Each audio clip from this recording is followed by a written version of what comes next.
우리 함께 고린도후서 12장 1절에서 10절 말씀 함께 보도록 하겠습니다. 고린도후서 12장 1절에서 10절 말씀. 제가 가진 성경은 신약성경 299페이지인데요. 고린도후서 12장 1절에서 10절 말씀 제가 봉독하도록 하겠습니다. 제가 가진 성경 신약성경 299페이지입니다. 고린도후서 12장 1절에서 10절까지 말씀. 1절 말씀 제가 봉독하도록 하겠습니다. 무익하나마 내가 부득불 자랑하노니 주의 환상과 계시를 말하리라. 내가 그리스도 안에 있는 한 사람을 아노니 그는 14년 전에 셋째 하늘에 이끌려간 자라. 그가 몸 안에 있었는지 몸 밖에 있었는지 나는 모르거니와 하나님은 아시느니라. 내가 이런 사람을 아노니 그가 몸 안에 있었는지 몸 밖에 있었는지 나는 모르거니와 하나님은 아시느니라. 그가 낙원으로 이끌려가서 말로 표현할 수 없는 말을 들었으니 사람이 가히 이르지 못할 말이로다. 내가 이런 사람을 위하여 자랑하겠으나 나를 위하여는 약한 것들 외에 자랑하지 아니하리라. 내가 만일 자랑하고자 하여도 어리석은 자가 되지 아니할 것은 내가 참말을 함이라. 그러니 누가 나를 보는 바와 내게 듣는 바에 지나치게 생각할까? 두려워하여 그만두노라. 여러 계시를 받은 것이 지극히 크므로 너무 자만하지 않게 하시려고 내 육체에 가시 곧 사탄의 자자를 주셨으니 이는 나를 쳐서 너무 자만하지 않게 하려 하심이라. 이것이 내게서 떠나가게 하기 위하여 내가 3번 주께 간구하였더니 나에게 이르시기를 내 은혜가 네게 족하도다. 이는 내 능력이 약한 데서 온전하여짐이라 하신지라. 그러므로 도리어 크게 기뻐함으로 나의 여러 약한 것들에 대하여 자랑하리니 이는 그리스도의 능력이 내게 머물게 하려 함이라. 그러므로 내가 그리스도를 위하여 약한 것들과 능력과 궁핍과 박해와 공고를 기뻐하노니 이는 내가 약한 그때에 강함이라. 아멘. 이 시간 우리 약한 그때에 강함이라 라는 제목으로 함께 말씀을 나누길 소원합니다. 우리 10절의 하반절에 있는 말씀이죠. 이는 내가 약한 그때에 강함이라. 우리 사도 바울이 우리 하나님께서 사도 바울 통하여서 주시는 그 강함, 그 능력은요, 세상과 차이가 있습니다. 세상에서의 강함이라 능력이라 말하는 것들은요, 일단 눈에 보여야 합니다. 눈에 보여야 하고요, 또 물리적으로 그렇게 충분히 힘과 영향력을 행사할 수 있어야 저것이 강함, 저것이 능력이다 라고 그렇게 말하고 있죠. 그래서요, 반대말인 약함은, 강함의 반대말의 그 약함은요, 무능력하다, 무능력이다, 능력이 없다 라고 그렇게 의미합니다. 그러나 바울이 선포한 우리 하나님의 말씀은요, 이러한 능력의 인식을, 능력의 의미를 뒤집습니다. 성도의 능력은 약함의 반대말이 아닙니다. 우리 성도의 능력은 약함과 강함이 서로 하나 되어 포함되어져 있습니다. 성도의 능력은 약함을 통하여서 작용하는 것이죠. 우리가 저희의 약함을 인정할 때에 바로 그것에서 우리는 우리의 그러한 능력이 아니라 우리 그리스도 예수의 능력을 경험할 수 있게 됩니다. 약함을 통한 능력, 약함을 통해서만 경험되는 능력, 이것이 가능한 것입니다. 우리가 그 약함을 인정할 그때에, 그리고 그때에요, 그렇게 예수 그리스도의 능력이, 우리 하나님의 능력이 운동하는데요, 이 모든 것들이 가능해질 수 있었던 이유는 하나님의 은혜 때문입니다. 우리 하나님의 은혜 때문에 우리의 약함이 우리의 약함이 예수 그리스도의 강함의 걸림돌이 되지 않는 것이고요. 우리가 하나님 앞에 겸손하여서 연약하여서 그렇게 무릎 꿇고 나아가 기도할 수 있고 그 하나님의 능력이 우리를 통해서 발현되어질 수 있는 것이죠. 오늘 본문 말씀을 통하여서 우리 하나님이 바울에게 베푸신 은혜를 좀 함께 살펴보겠습니다. 바울은요, 오늘 본문에 두 가지로 그 은혜를 소개하는데요. 첫째는 그 신비한 체험, 그 계시된 환상의 그 체험을 은혜로서 소개를 하고요. 그 다음으로는 자신의 육체의 가시를 그 은혜로 다음으로 소개를 합니다. 우리 1절의 말씀입니다. 무익하나마 내가 부득불 자랑하노니 주의 환상과 계시를 말하리라. 본문에 나타난 바울을 향한 하나님의 첫 번째 은혜입니다. 바울은 자랑하는 것이 아무런 유익이 없다는 걸 알지만 바울은 부득불 주님께서 보여주신 환상과 계시를 자랑합니다. 자기를 내세우려고 자랑하는 것 아닙니다. 지금 바울은요, 고린도 교회 성도들을 위하여서 그 성도들의 신앙을 지키기 위하여서 지금 자신의 계시와 환상을 자랑하는 것이죠.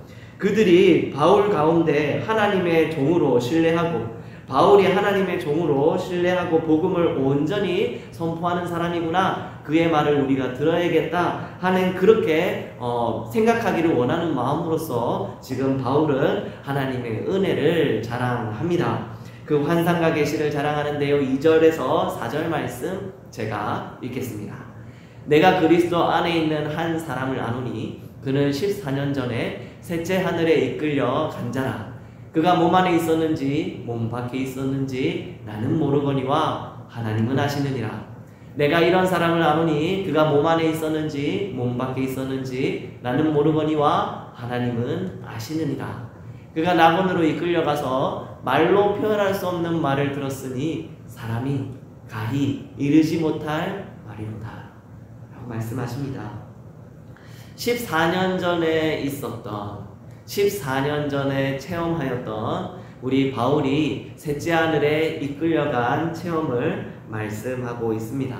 바울은요, 자신의 체험인데요, 마치 자신이 체험하지 않은 것처럼 어떤 사람을 알고 있다, 이끌려간 자라 말하면서 그 사람을 3인칭으로 3인칭으로 표현하고 있는데요. 왜냐면요, 할 수만 있다면 자신을 드러내지 않고 정말로 이 체험과 이 계시가, 이러한 환상이 우리 고린도 교회 성도들 가운데 너무 집착되어지고 지나치지 않게 하기 위하여서 본인을 최대한 안 드러내고 그렇게 소개하고 있는 것입니다. 14년 전쯤이라면요, 사도 바울이 다메섹 도상에서 부활하신 예수님을 만나고 그리고 나서 고향의 다소에 내려가 은거하면서 말씀을 묵상하고 있었던 때입니다. 그때 그는 고향 땅 가운데 그 하나님께서 그 성령의 인도하심에 따라 낙원으로 올라가게 되었고 신비한 이러한 환상의 체험을 하게 된 것이죠. 셋째 하늘은 하나님이 계신 곳을 말하는 것이고요, 그것은 우리가 측량할 수 없는 세계입니다. 바울이 끌려갔다는 것은 성령의 지배를 받았음을 의미합니다. 바울은 성령 하나님의 인도하심에 따라서 낙원으로 올라갔습니다. 이것은 계시입니다. 네, 이것은 계시입니다. 하나님께서 그 눈을 열어주셨습니다. 그래서 하나님이 바울의 눈을 열게 하사 셋째 하늘 낙원을 볼 수 있게 하신 것이죠. 그때 바울은 몸이 승천해서 올라갔는지 몸은 지상에 있고 영혼만 갔는지 바울은 자신은 모르겠다고 말하고 있습니다. 자신이 몸 안에 있는지 몸 밖에 있는지 알 수 없다고 말합니다. 이것이요, 바울이 꿈꾼 거 아니냐라고 생각할 수 있지만 바울이 꿈을 꾼 것이 아닙니다. 눈을 떠도 보이고 감아도 보입니다. 바울은요, 분명한 것은 내가 육신이 정말로 한꺼번에 올라갔는지 아니면 내 영혼만 올라갔는지 모르겠지만 잠든 것도 아니요, 내가 꿈꾼 것도 아니라는 것은 분명히 하고 있습니다. 그러나 하나님이요, 아신다고 합니다. 우리가 이렇게 환상과 이러한 계시를 신비적인 체험을 했을 때 저희들은요, 하나님께서는 분명 우리들을 통하여서 우리 하나님께서 보여주시고자 하시는 그 기쁘신 뜻과 하나님의 그 계획들을, 하나님의 그 모습들, 그 나라의 모습들을 저희들에게 보여주시죠. 그러니 우리 하나님은 알 수 있으십니다. 다 알고 계세요. 바울은 낙원으로 이끌려 올라가서 말로 표현할 수 없는 하나님의 말씀을 듣습니다. 이것은 말로 표현할 수 없기에, 사람의 말로 표현할 수 없기에 정말 이것을 어떻게 해석해야 될지 모르겠지만 바울 또한 이것은 하나님이 아신다고, 그렇게 아신다고, 또 그렇게 이제 이 체험의 이야기를 할 때 은연중 가운데 그렇게 소개시켜주고 있는 것이죠. 바울은 이러한 신비 체험을 한 후에 14년 동안 침묵했습니다. 14년 동안 바울은요, 이러한 체험 가운데 있었으면서도 아무 말도 하지 않았습니다. 이러한 신비한 체험을 말하는 것이요, 바울 자신에게나 고린도 교회 성도, 혹은 고린도 교회가 아니더라도 다른 어떠한 성도들에게 말하여도 이게 좋은 영향력을 끼치지 않을 걸 알았기 때문에 바울은 14년 동안 침묵했습니다. 분명 이것을 얘기했다면, 하나님이 그렇게 말로 표현할 수 없는 그 말씀을 하셨다면 그게 대체 무슨 소리였고 무슨 말이었습니까? 라고 그렇게 집착하고 질문하고 그렇게 반응할 것이 뻔했기 때문에, 이 말로 표현할 수 없는데 이걸 뭐라고 이제 설명할 수 있겠습니까, 바울이? 그러니까 이 바울이, 그들이 정말 결국에는 내가 하는 말이 아니라 나의 이러한 환상과 그러한 계시, 하나님의 말씀이 아니라 그러한 신비적인 체험에 집착하고 지나칠까봐 두려워서 정말 거기에 대해서 이제 침묵하였던 것이죠. 그러나 이제 자신을 비방하는 고린도 교회 성도들 때문에, 이러한 신비적인 체험도 없는, 계시의 환상도 없는 바울은 하나님의 사도가 아니다 라고 공격하는 저 사람들 때문에 여기서 어쩔 수 없이 자신의 그러한 체험을 그렇게 자랑하고 있는 것입니다. 그런데 여기서요, 저희들이 조금 함께 살펴볼 것은, 생각해 볼 것은, 우리 주님이 주신 환상과 계시가 우리의 신앙생활 가운데 어떠한 영향을 끼칠까라는 것을 좀 생각해 보길 원합니다. 신비 체험, 그러니까 이 환상 같은 아주 신비로운 체험은 우리 하나님과 우리 주님과의 관계성을 더욱 견고하게 합니다. 나의 이 신앙생활 가운데 이러한 하나님과의 관계성을 더욱더 견고하게 해줍니다.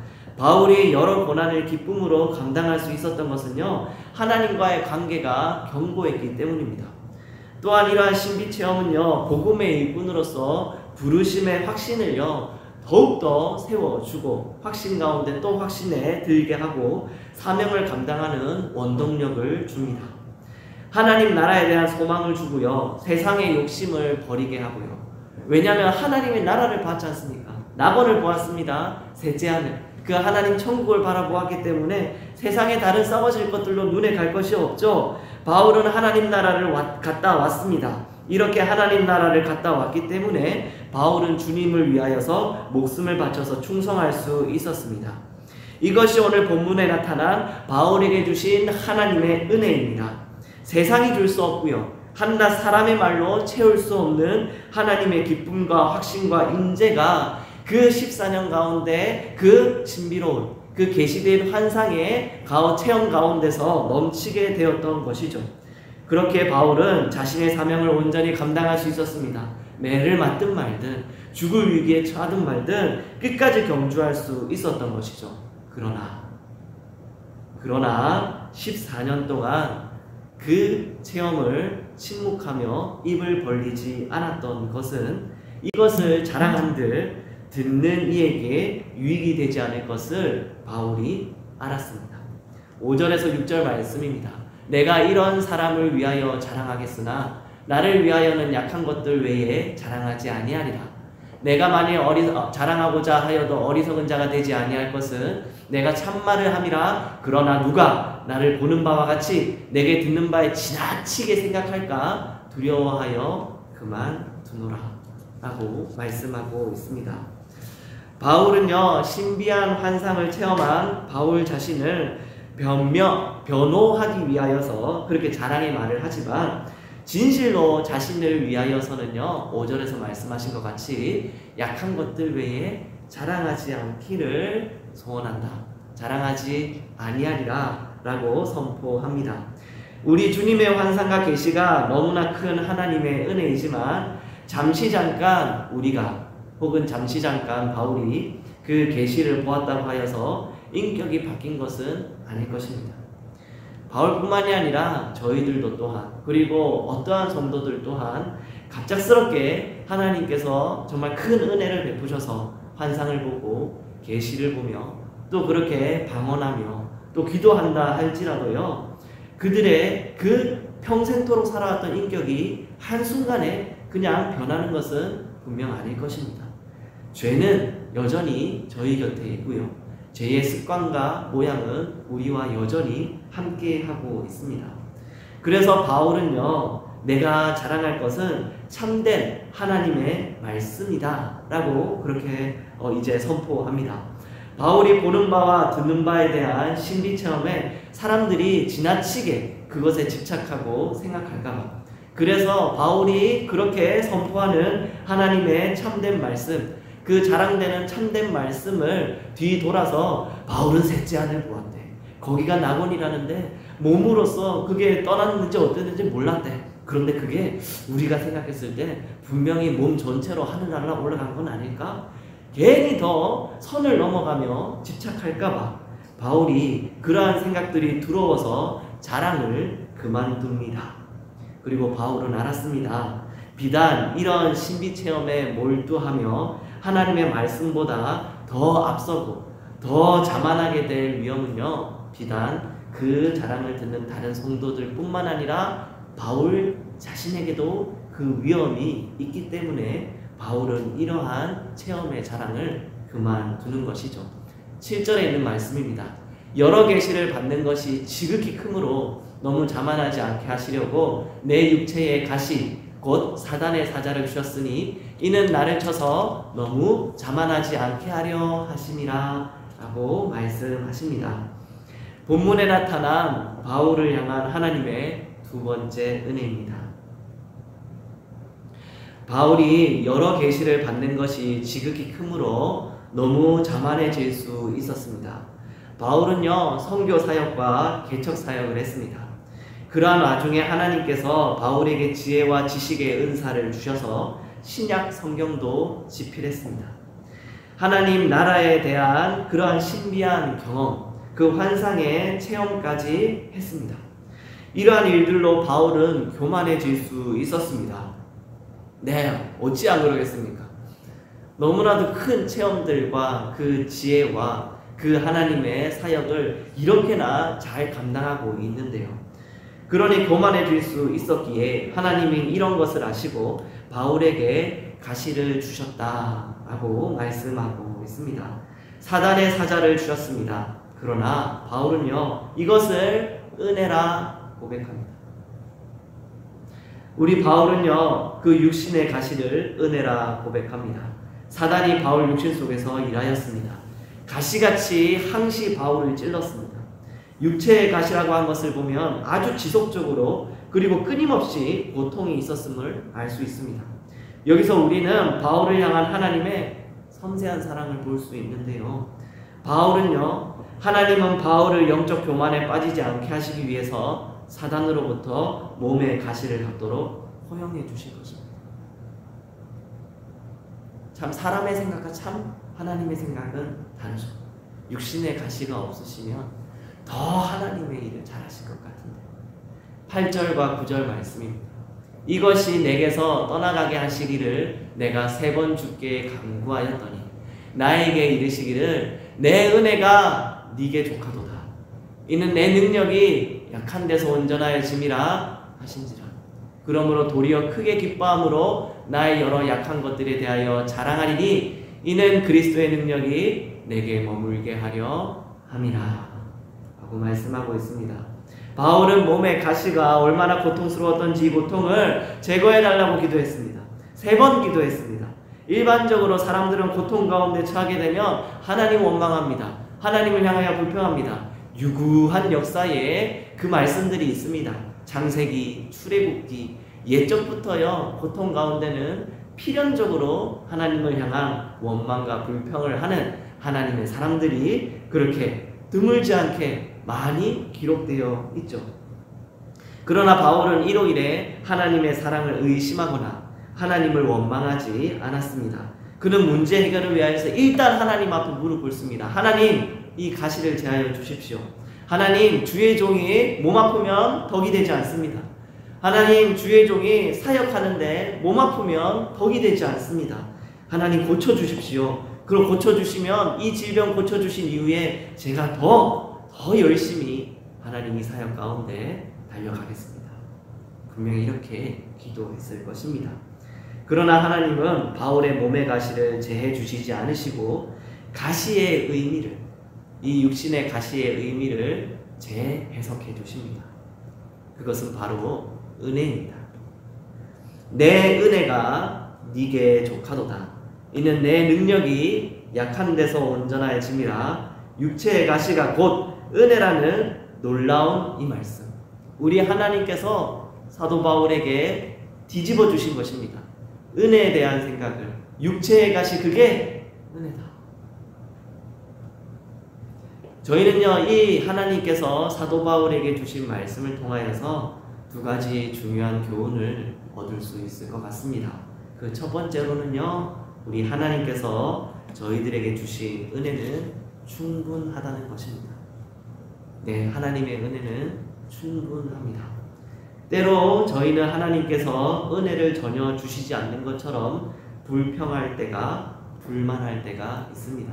출애굽기의 이스라엘 백성들처럼. 또한 은혜를 주시는 것이 하나님, 이거는 좀 부족한데요. 조금 더 주셔야겠습니다.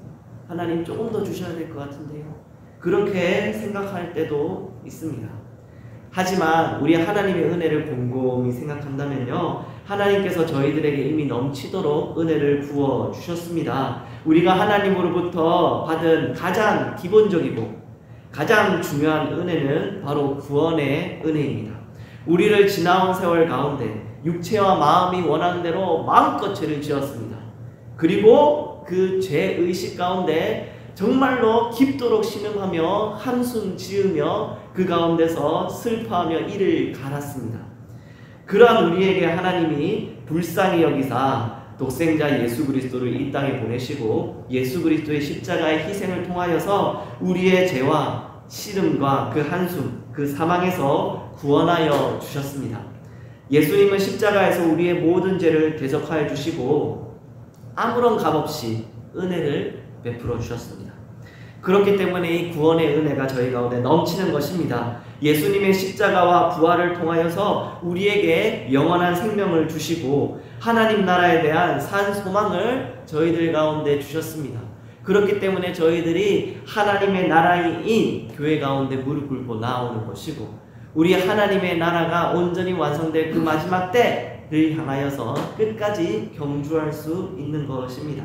하나님의 나라를 향하여서 나아가는 거룩한 순례자의 인생을 살게 하셨습니다. 이것은 말할 수 없는 은혜입니다. 말할 수 없는 은혜입니다. 하나님을 알지 못하는 세상의 어떤 사람도 누리지 못할 하나님의 놀라운 은혜입니다. 그리고 우리 하나님께서는요, 저희들에게 이 구원의 은혜를 주실 뿐만 아니라 사는 날 동안 하나님의 일을 할 수 있도록 거룩한 사명 또한 주셨습니다. 그 소명 또한 주셨습니다. 그것이 또한 은혜입니다. 만일 우리가 구원의 은혜만 있고 아무런 할 일이 없다면 민망할 것입니다.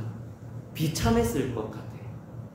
하나님께서 우리에게 아무런 사명도 주시지 않는다. 박은총 너 구원이라고 하셨는데 이 사는 가운데 멀뚱멀뚱 아무 일이 없다면요, 그 얼마나 민망하며 또 비참한 일일까 싶습니다. 우리에게 사명이 있다는 것은요, 큰 축복입니다. 우리는 열심히 가치 있는 일을 해야 삶의 보람과 기쁨과 행복을 느끼게 창조되어진 존재입니다. 우리 하나님께서 그렇게 만드셨어요. 사람이 아무런 할 일도 없이 먹고 놀면요 행복할 것 같지만 결코 그렇지 않다는 걸 다 알고 계실 것입니다. 우리는 영혼을 살리고 교회를 지키며 세상의 빛과 소금의 역할을 하라, 그렇게 저희들에게 사명을 주셨습니다. 각자에게 각자의 자리 가운데 우리 하나님께서 소명하시고 사명 주신 것이죠. 우리 두 번째 교훈은요, 고난을 받는 것도 은혜라는 것입니다. 첫 번째 교훈이 하나님의 은혜가 이미 우리 가운데 충만하였다면, 두 번째 교훈은 고난 또한 하나님의 은혜라는 것입니다.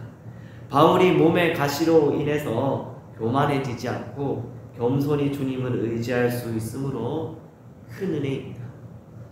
일반적으로 저 포함해서요, 고난이, 그러한 가시가, 그러한 환난이 없어져야 행복한 것이고, 이러한 공고함이나 있으면, 이러한 매맞고 그 불행한 것이 있으면 나는 왜 이렇게 행복하지 못할까?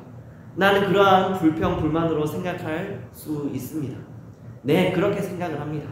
그러나 하나님께서 바울의 그러한 인식을 뒤집어 주신 것처럼요, 성도는요, 고난을 통하여서 하나님의 은혜를 더 깊이 체험할 수 있고 부활의 능력을 체험할 수가 있습니다. 또한 여느 성경의 인물들과 같이 고난을 통하여서 인격의 연단을 받고 또 하나님이 쓰실 만한 사람으로 그렇게 성장해 나갈 수 있습니다.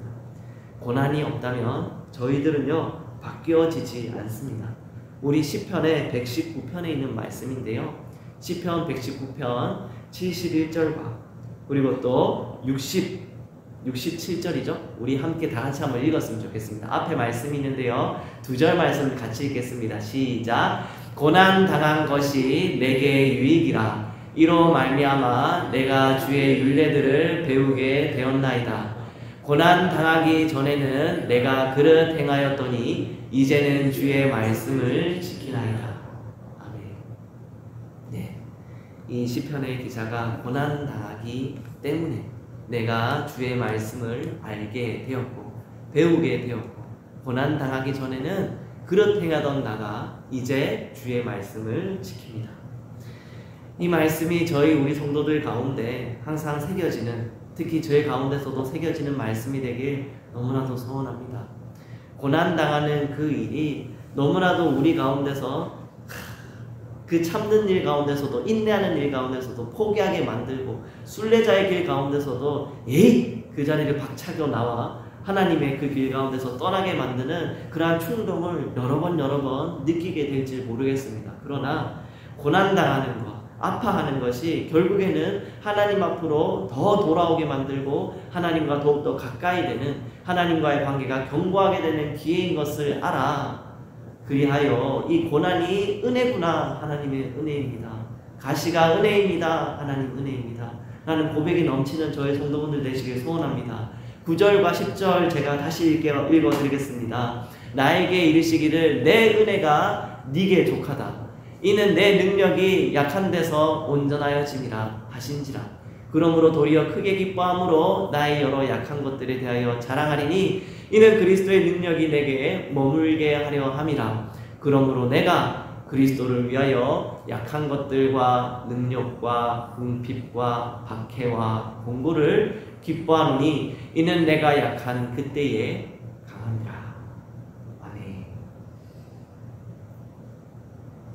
하나님의 말씀을 들은 후에 바울은 도리어 질병으로 인하여 크게 기뻐하였습니다. 그리고 자신의 여러 약한 것들을, 그 육신의 가시를 자랑하게 되었습니다. 우리 바울의 약한 것들을 통하여서 하나님의 능력이 그에게 머물게 되었고, 더 나아가 바울은요, 하나님이 주신 그 약한 것들, 능력, 궁핍, 박해, 공고, 이 모든 것들이 나의 삶 가운데 정말로 비할 데 없는 기쁨으로써 그렇게 뒤집어 주신 것이죠. 그렇게 기뻐하게 되었습니다. 하나님이 그렇게 만드신 것입니다. 하나님은요, 바울 그리고 또 저희들을 너무나도 잘 알고 계십니다. 우리에게 꼭 필요한 것을 주시고 때로 허용하십니다. 우리에게 꼭 필요한 것을 주시고 때로 허용하십니다. 하나님께서 때로 가시를 허용하십니다. 우리에게 꼭 필요한 것들입니다. 우리는 이 가시가 치료되기를 기도해야 합니다. 하나님 이 가시를 회복시켜 주시옵소서. 하나님 이 가시를 치유하여 주시옵소서. 하나님 아버지 다시 일어나게 하여 주시옵소서. 강건케 하여 주시옵소서. 우리 하나님 앞에 기도해야 합니다. 그것을 포기하지 말아야 합니다. 끝까지 하나님 앞에 무릎 꿇는 그러한 기회로서, 계기로서 이 가시의 치유에 대한 기도를 멈추지 말아야 하는 것이죠. 주 안에서 영혼이 잘됨같이 범사에 강건하기를 기도해야 합니다. 그러나 하나님이 질병을, 그 육체의 가시를 떠나지 않게 하실 때가 분명 있습니다. 그때는요, 바울과 같이 질병에 주신 의미를 생각하고 감사해야 합니다. 저희들에게 여러 가시가 있습니다. 정말 우리 성도들 가운데 여러 가시들이, 그 육신의 가시들이 계세요. 질병의 가시, 또 가난이나 또 그 생업의 또 가시, 또 환난의 가시, 또 어느 선천적으로 태어날 때부터 있던 외모나 이런 여러 가지 가시들이 저희들에게 있게 된 것이죠. 이러한 가시들 때문에 불행하다고 생각합니다. 네, 저 또한 그렇게 생각할 때가 있습니다. 하지만 이러한 가시 때문에요, 하나님 앞으로 새벽 가운데 혹은 기도회 때마다 정해진 그 시간 가운데 더욱더 무릎 꿇게 되더라고요. 하나님 제발 좀 강건케 하여 주시옵소서. 우리 부모님, 우리 사랑하는 자들, 하나님 아버지께서 정말 강건케 하사 그들이 예배를 갖다가 진실로 사모하는 그 자리 가운데 아무 근심 없고 환난 없는 강건한 그 몸으로 나올 수 있도록 인도하여 주시옵소서. 더욱더 얼마나 기도할 수 있게 되는지 모릅니다. 그게 하나님의 뜻이신 것 같아요. 우리 여기서 벗어나기만 하면, 우리 하나님이 그 욕심의 가시에서 벗어나기만 하면 하나님의 사명에 더 열매가 있을 거라고 생각합니다. 그러나 이러한 속에서도 하나님이 내게 주신 하나님의 은혜는 족한 것입니다. 하나님의 은혜는 족한 것입니다. 할렐루야! 하나님의 은혜는 족한 것입니다. 우리 다 같이 한번 이제 고백했으면 좋겠습니다. 하나님의 은혜가 족한 것입니다. 네, 하나님의 은혜가 족한 것입니다. 우리에게 하나님이 주신 그 은혜가 족합니다. 우리가 이 육신의 가시를 통하여 자신의 연약함을 깨닫고 겸손히 하나님을 의지하고 기도할 때에 하나님께서 그 능력을 나타내 주십니다.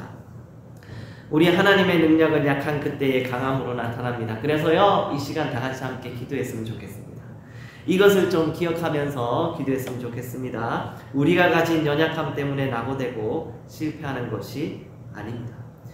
우리의 약함 때문에, 연약함 때문에 하나님 앞에서 낙오되고 실패하는 것이 아닙니다. 하나님은 저희 성도들이 사도 바울처럼 육체의 가시로 인해 하나님을 의지하는 강한 자가 되길 소원하시는 것입니다. 저희 등대교회의 육체의 가시야말로 하나님의 은혜임을 이 시간 새겼으면 좋겠습니다. 이미 우리 가운데 있는 우리 그리스도의 능력, 이미 우리 가운데 있는 너무나도 충만되어진 하나님의 그 은혜, 그 능력이 강함이 정말 기뻐하며 더욱더 그것이 장성하여지며 강하여지는 저희 성도 되게 해달라고 위해서 이 시간 함께 기도하도록 하겠습니다. 함께 기도하겠습니다. 하나님 아버지 감사합니다.